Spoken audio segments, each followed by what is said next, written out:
नमस्कार मित्रांनो. होळी कशी बनवली जाते किंवा त्याच्या पाठीमागचं लॉजिक काय आहे हे समजून घेतलं तर त्याचा परिणाम देखील चांगला राहील. तर आपल्या निसर्गामध्ये जे काही बदल होत राहतात तर त्या बदलाचं आणि प्रत्येक भारतीय सणांचं हे लिंक आहे, त्याचा कुठेतरी संबंध आहे. सृष्टी, निसर्ग, त्याच्यानंतर बाकीच्या ज्या काही आजूबाजूला ज्या काही गोष्टी असतात त्या गोष्टी आणि ज्योतिष हे काही वेगळं नाही आहे. सृष्टीला जर व्यवस्थित जर तुम्ही समजून घेतलं तर तुम्हाला ज्योतिषातल्या बऱ्याचशा गोष्टी लक्षात येतील आणि ज्योतिषाला जर समजून घेतलं तर सृष्टीमध्ये होणाऱ्या बऱ्याचशा गोष्टी तुम्हाला इझिली समजून येतील. तर ह्या सगळ्या गोष्टींचं लिंकअप आहे. सृष्टीचं लिंकअप ज्योतिष आहे, ज्योतिषचं लिंकअप तुमच्या मनाचे आहे, त्यामुळे सगळ्या ह्या गोष्टी एकच आहेत. तर ह्या महिन्यामध्ये झाडाची पाने वाळून खाली पडतात. हा पूर्ण प्रोसेस ह्या महिन्यापर्यंत होळीपर्यंत होते आणि तिथून पुढे एक नवीन चैतन्य म्हणजे नवीन पालवी यायला सुरुवात होते. तर होळीपर्यंत बऱ्याचशा झाडांची पानगळती ही झालेली असते. म्हणजे हाच मेसेज आहे की जुनं फेकून देऊन नवीन गोष्टींचा स्वीकार करणं हे ह्या गोष्टी ह्या महिन्यामध्ये घडत असतं.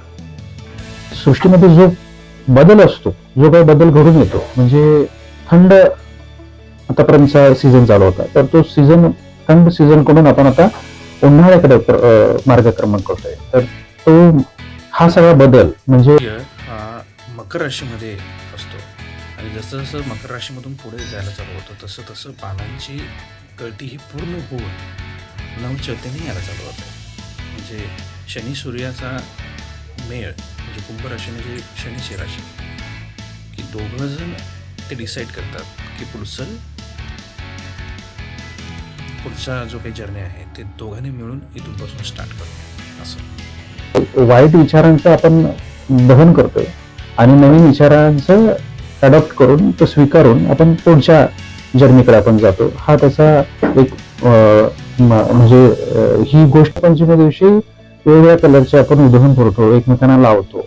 तर ते त्या सगळ्या रंगांचा एक चांगला परिणाम आपल्या जीवनामध्ये येऊ दे, सप्तरंग आपल्या जीवनामध्ये येऊ देत, खुशाली येऊ देत, उत्साह वाढू देत. हा एक त्याचं प्रत्येक म्हणून आपण दुसरे तर बघितलं तर सृष्टी ग्रहांचं जो काही कालावधी आहे किंवा त्यांचं एका राशीतून दुसऱ्या राशीमध्ये प्रवेश आहे त्या सगळ्यांचं कॅल्क्युलेशन करून ह्या सणांचे